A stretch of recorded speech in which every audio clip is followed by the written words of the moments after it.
শুভ সকাল, কেমন আছো সবাই? আশা করি সবাই ভালো আছো, সুস্থ আছো। আমরাও অনেক ভালো আছি। তো আবার চলে আসলাম নতুন একটি সুন্দর সকালবেলা নিয়ে।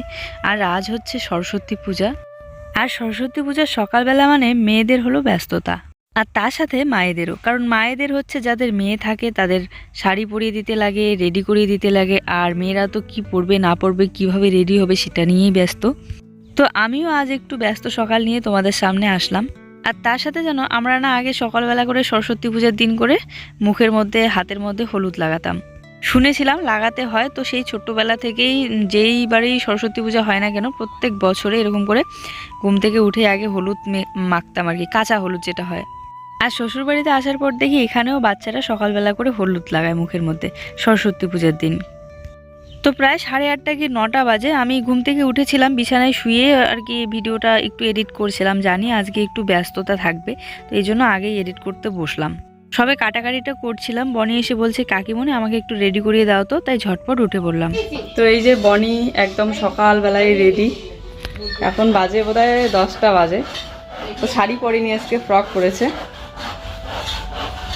সুন্দর লাগছে। চোখটা ক্লোজ কর, তো চোখটা বন্ধ কর, ভালো করে বন্ধ কর। দেখো কত সুন্দর লাগছে, একদম সফট পিঙ্ক পিঙ্ক হয়ে গিয়েছে।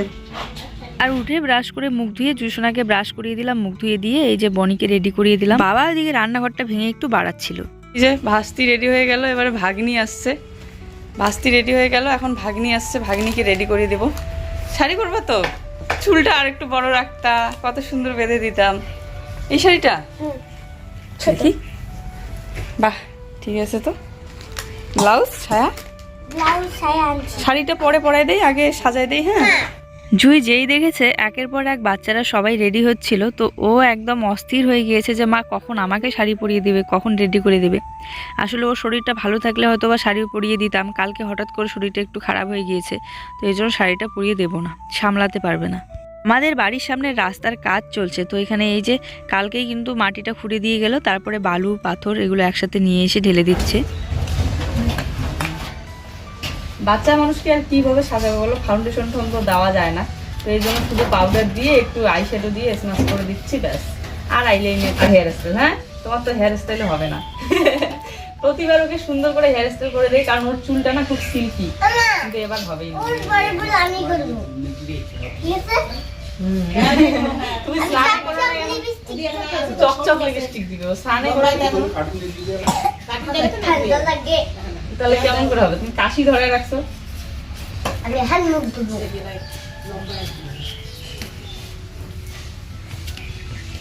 আমার নিজে সাজার থেকে সাজাতে অনেক বেশি ভালো লাগে প্রথম থেকেই। যখন আমি বিয়ের আগে বাড়িতে ছিলাম তখনও আমার ছোট্ট বোনগুলোকে সাজিয়ে দিতাম, হেয়ার স্টাইল করে দিতাম। তারপরে আমার বিয়ের পর যখন আমরা দিল্লিতে ভাড়া বাড়িতে থাকতাম, ওখানেও 2টা ছোট বাচ্চা ছিল, তো ওদেরকেও আমি সাজিয়ে দিতাম। তখন আমি কাজটা শিখিনি, তারপরেও যতটুকু পারতাম ওইভাবেই সাজিয়ে দিতাম, কারণ আমার ভালো লাগতো। এই যে একজন ভাগ্নি রেডি হয়ে গেছে, আর একজন চলে গিয়েছে ননদ, ছোট্ট একটা ননদ। এই যে আর একটা বড় ননদ, এদিকে এদিকে দেখা যায়। ওর শাড়িটা খুব সুন্দর লাগতেছে, একদম ও একদম হালকা সিম্পলের মধ্যে রেডি হয়েছে।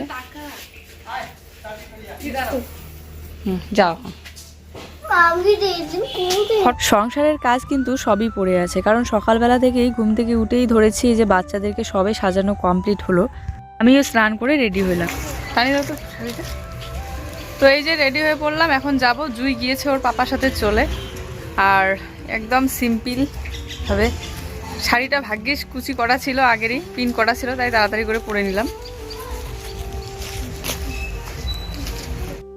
আজ আমি যে শাড়িটা পরেছি এটা হচ্ছে জেঠি শাশুড়ির শাড়ি। এই যে টুনি,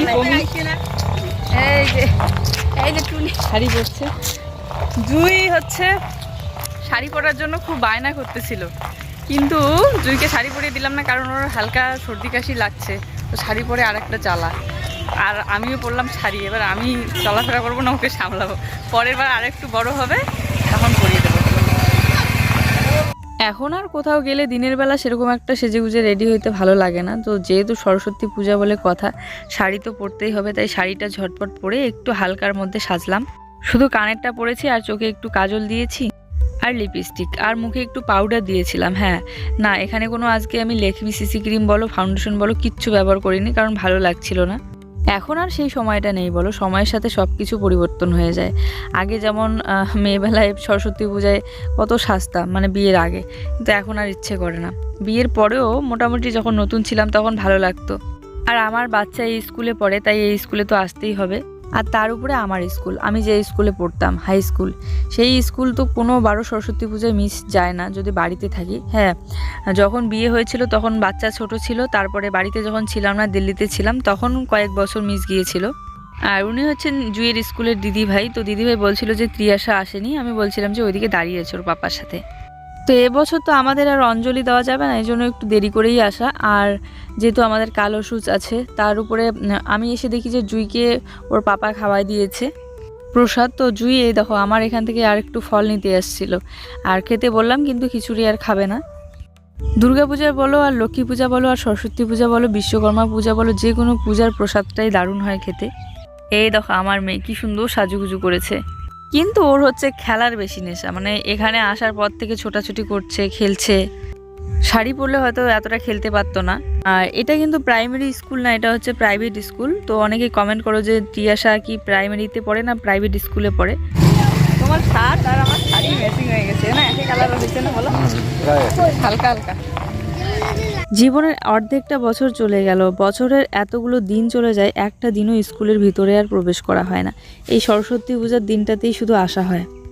এটা হয়তো বা আমাদের স্কুল না হলে হয়তো এতটা এনার্জি থাকতো না, কিন্তু যেহেতু আমরা এই স্কুলেই পড়েছি, আমি বিশেষ করে এই স্কুলেই পড়েছি, তো এর জন্য না সেই ছোটোবেলা থেকে পড়েছি স্কুলটাকে ভীষণ পরিমাণে মিস করি, ক্লাস 5 থেকে 12 পর্যন্ত। তাই যখনই স্কুলের ভিতরে প্রবেশ করি একটা আলাদাই শান্তি। আমার বর এই স্কুলে বেশি বছর পড়েনি, ক্লাস হয়তো 9, 10, 11, 12 এই কটা ক্লাস পড়েছে। মাঝে মধ্যে মনে হয় কি জানো, বয়সে বুড়ি হয়ে যাব, কিন্তু তবু প্রত্যেকটা বছর সরস্বতী পূজায় স্কুলে আসব। স্কুলের মাঠে এসে যখন দাঁড়িয়ে চারিদিকটা দেখি মনে হয় যে এই ক্লাসটায় আমি বসতাম, বসে পড়তাম, এইখানে আমরা টিফিন করতাম, এইখানে আমরা জল খেতাম। আর এই স্টেজে দাঁড়িয়েই আমরা ক্লাস 11-এর নাটক করেছিলাম স্কুলের অনুষ্ঠানে। তো আজকে স্কুলে আসার পর অনেকের সাথে দেখা হয়ে গেল, চেনা পরিচিত। তো যাই হোক, বান্ধবীর সাথেও দেখা হয়ে গেল। তারপরে এই যে সরস্বতী মাকে প্রণাম করে নিলাম। আর হ্যাঁ, আজকে কেন জানি না আমার কালারফুল শাড়ি একদমই পরতে ইচ্ছে করছিল না, একদম হালকা টাইপের কালারের শাড়ি পরতে ইচ্ছে করছিল, তাই এরকম সাদা রঙের শাড়ি পরেছি। তবে একদম সাদাও না, ছাই কালার আর কি। আর এখান থেকে দেখো কি সুন্দর লাগছিল স্কুলের মাঠটা, সবাই একদম কালারফুল, দেখতে বেশ ভালো লাগছিল। দিল্লিতে আবার সরস্বতী পূজাটা বেশি একটা হয় না, যেখানে বাঙালি থাকে সেখানেই শুধু হয়, তাছাড়া সব জায়গায় হয় না। কত ছোট পুচকি বাচ্চারাও শাড়ি পরে এসেছে, দেখতে ভীষণ ভালো লাগে, খুব কিউট লাগে। জুই কিন্তু জানে এই স্কুলে ওর মা আর বাবাও পড়তো, তো যখনই শুনে যে আমাদের স্কুলের মাঠে যাব, তো তখনই ও ভীষণ খুশি হয়, কারণ এই স্কুলের মাঠটা যেহেতু অনেক বড়, তো এই মাঠে খেলতে ও খুব পছন্দ করে।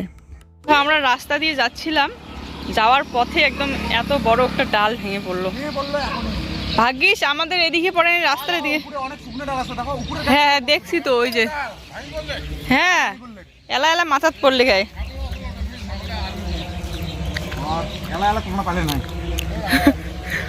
পাওয়াটা ভাগ্য নয়, মাথাত পড়েনি, এইটা ভাগ্য। নাহলে আসলে বাচ্চা কাচ্চা নিয়ে ছাগল ভাগ্যিস মাথাত পড়ে নেই, ভাগ্যটা ভালো। তো ঘোরাফেরা করতে আর প্রসাদ খেতে ওদিকে লেগে গেল বিকেলবেলা। আর এখন আমার ভিডিও এডিট করা হয়নি, এই জন্যই দেরি হয়েছিল, কাল একদম সন্ধ্যার দিকে দিয়েছি। তার উপরে বললাম না, আমার ঘরের সংসারের সব কাজ আজকে পড়ে আছে। এদিকে রাস্তাতে কিন্তু পাথর আর বালিটা বসিয়ে দিয়েছে, আর বাড়িতে সব কাজ পড়ে আছে বলে আমি যেতে একদমই চাচ্ছি। কিন্তু জুয়ের পাপা বলছিল প্রত্যেক দিন না বাড়ির কাজ করোই, থাক, পরে না হয় এসে তুমি করবে, কতটা দেরি হয় হোক। তো এই জন্যই আর কি গেলাম। তো বাড়িতে এসে দেখি, দেখো পুরোই পরিবর্তন আমার রান্নাঘরের। এই যে বাবা টিন দিয়ে ঘিরে দিচ্ছে, বাবা আর শাশুড়ি মা দুজনে মিলে। পুরানা কিছু টিন ছিল, কয়েকদিন ধরে পড়ে আছিল টিনগুলো, তো ওইগুলো দিয়েই এই যে ছোট্ট বেড়ার মতো করে ঘিরে দিচ্ছে আর কি, জয়েন দিয়ে। তো বন্ধুরা, সরস্বতী পূজা থেকে এসে সোজা চলে এসেছি আমরা সর্ষে ক্ষেতের এখানে। আর অন্য দিন তো রেডি হয় না, যেহেতু রেডি হওয়া আছি, তো এসে এই যে একটা শুধু শর্ট বানালাম। একটা শর্ট বানানোর জন্য চলো এখন। যেদিন আমার ইচ্ছে হয় তো বানাবো আজকে, সেদিন বেলা গড়িয়ে গেলেও আমি বানাবোই, সে যতই রাত হোক, রাত 11টা 12টা, সেদিন বানাবোই শর্ট। এদিকে বাড়িতে কিন্তু এখনো প্রচুর কাজ, বাসন মাজা ধোয়া বাকি আছে, আবার জামা কাপড় গুটানো বাকি আছে, রান্না বাকি আছে, জল ভরতে হবে। তো শাড়িটা একবার চেঞ্জ করলে না পরে আর হয়ই না। আজ কিন্তু এই রান্নাঘরটা অনেকটা বাড়ানো হয়েছে। এই যে নতুন দরজা, এতদিন দরজা ছিল না, অনেক ছোট ছিল। এই দেখো এখন কত বড় হয়েছে। দিনের বেলা ভালো করে দেখাবো আমি।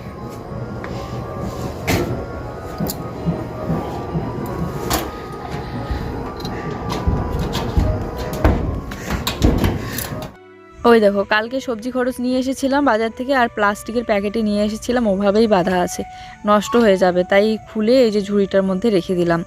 আর ব্যাগ নিয়ে গেলে সবজি খরচ করতে সুবিধা হয়, সব কিছু ব্যাগের মধ্যে ভরে নিয়ে আসা যায়।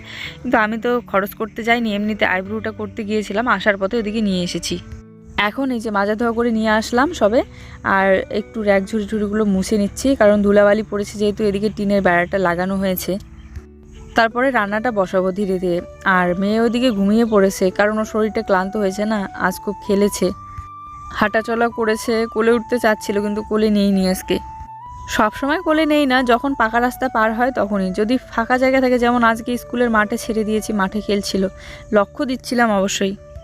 বাইরে কলের পাড়ের এদিকে একটা লাইট দেওয়া আছে, তবে ঘরের কোনাটায় দেওয়া আছে, তো ওই লাইটটা দিয়েই মানে শাশুড়ি মায়ের নতুন পাকা ঘরটার মধ্যে আলো যায়, আবার ওই লাইটের অর্ধেক আলো কলের পাড়ের এইদিকে আসে, তাই ভালো একটা আলো হয় না, ওই আর কি চলে, কারণ বাথরুমের ওইদিকেই বেশিরভাগ আলোটা চলে যায়, এই জন্যই আর এক্সট্রা করে লাইট লাগাই না কলের পাড়ের এইদিকে।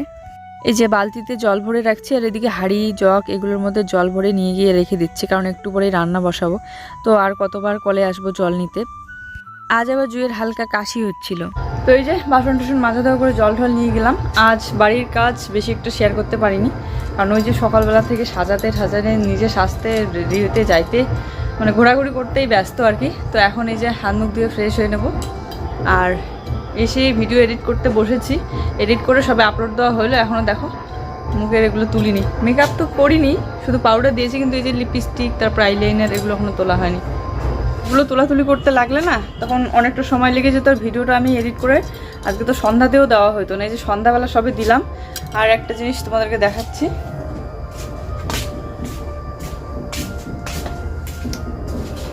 এই দেখো রান্নাঘরটা এখন ঘেরা হয়েছে, তাহলে এখন হাওয়া ঢুকবে না, আর হাওয়া বাতাসের দিনে সুবিধা হবে অনেকটা। আর এমনিতেও হালকা হাওয়া হলেও না রান্না করতে গেলে গ্যাসটা নিভে যায় বারবার, তো এখন অনেকটা ভালো হয়েছে। এসেই দেখি বাবা এটা ঘিরে দিচ্ছে টিন দিয়ে, এগুলো পুরানা ঘরের যে টিনগুলো ছিল ওই টিনগুলো দিয়ে ঘিরে দিল। চলো এই দেখো বন্ধুরা, সব ব্লাউজ নিয়ে বের করে একদম ভাঁজ করতে বসে পড়লাম, তো অবস্থা হয়েছে সুকেসের। আর বাকি বক্সগুলো তো আছেই জামা কাপড়, আজকে শুধু ব্লাউজেরগুলোই গোছাবো। অন্যান্য দিন আমার ভিডিওটা কিন্তু এত কম মিনিটের হয় না, আজকে এই যে বেশি শ্যুট করতে পারিনি বলে কম মিনিটের হয়ে গিয়েছে। এদিকে আমার কাজ কমপ্লিট হতে না হতেই জুই ঘুম থেকে উঠে কান্না শুরু করে দিয়েছে, কারণ ওর শরীরটা খুব খারাপ লাগছে বললাম না, আর ওর কাশি হওয়া মানেই ওর শ্বাসকষ্ট শুরু হয়ে যায়। আর হ্যাঁ, আমাদের স্কুল লাইফ শেষ হওয়ার কত বছর হইল বলো তো, প্রায় ওই 11 বছরের মতো। তারপরেও না স্কুল লাইফটাকে ভীষণ পরিমাণে মিস করি, আর এটা হয়তো সবাই করে, শুধু আমি নই। কারণ ছোটোবেলাটা বাড়িতে যতটুকু সময় থাকা হয় তার থেকে বেশিরভাগ সময়টা কিন্তু আমরা স্কুলেই কাটিয়ে দিই। দেখবে অনেক দিন পর যখন স্কুলের সেই একই ক্লাসে পড়া বন্ধু বান্ধবীর সাথে দেখা হয়ে যায়, তখন কিন্তু ভীষণ ভালো লাগে। যাই হোক চলো, এদিকে ব্লাউজগুলো সব আমার ভাঁজ করা প্রায় কমপ্লিট। এখানে কয়েকটা সুতি ব্লাউজ আছে, আর বাকিগুলো ওই শাড়ির সাথে যে পিস থাকে টেলার্সের কাছে কেটে নেওয়া আর কি, দুর্গাপূজার সময় করে কেটে নেই। এই দেখো কত ব্লাউজ, এগুলো সব বেশিরভাগ অকাজের, মানে সব ছোট ছোট, মানে টাইট হয় আর কি, অনেক দিনের সেই পুরানো। আগে খুব চিকন ছিলাম, এখনো চিকন আছি, তবে এখন একটু মোটা হয়েছি, তো এই জন্য আগেরগুলো সব টাইট হয়, একটাও হয় না, বেশিরভাগগুলোই হয় না আর কি। ইদানিং যেগুলো কাটছি সেগুলো করে হয়, আর কেনা ব্লাউজগুলো হয়। তো আমি যে ভাতটা বসিয়ে দিলাম, শুধু যে স্কুল থেকে আসার পর ঘুমিয়ে পড়েছিল, ঘুম থেকে উঠেই কাশি শুরু হয়ে গিয়েছে, হঠাৎ করে কাশি হচ্ছে, আর এত পরিমাণে কাশি হচ্ছে ওর খুব কষ্ট হচ্ছে, এই জন্য গ্যাসটা দেওয়া হচ্ছে ওকে। ঘুম থেকে উঠে কান্না শুরু করে দিয়েছে। তো বন্ধুরা, সরস্বতী পূজাতে ঘুরতে যাওয়ার জন্য আর বাচ্চাদের সবাইকে সাজিয়ে দেওয়ার জন্য বেশি কিছু একটা শ্যুট করতে পারিনি। তো ভিডিওটা এই পর্যন্তই। ভালো লাগলে অবশ্যই একটা লাইক, কমেন্ট আর শেয়ার করে দিও। আর যারা আমাদের চ্যানেলে নতুন, প্লিজ সাবস্ক্রাইব করে দিও। সবাই ভালো থেকো, সুস্থ থেকো। দেখা হচ্ছে নতুন ভিডিওর সাথে। টাটা।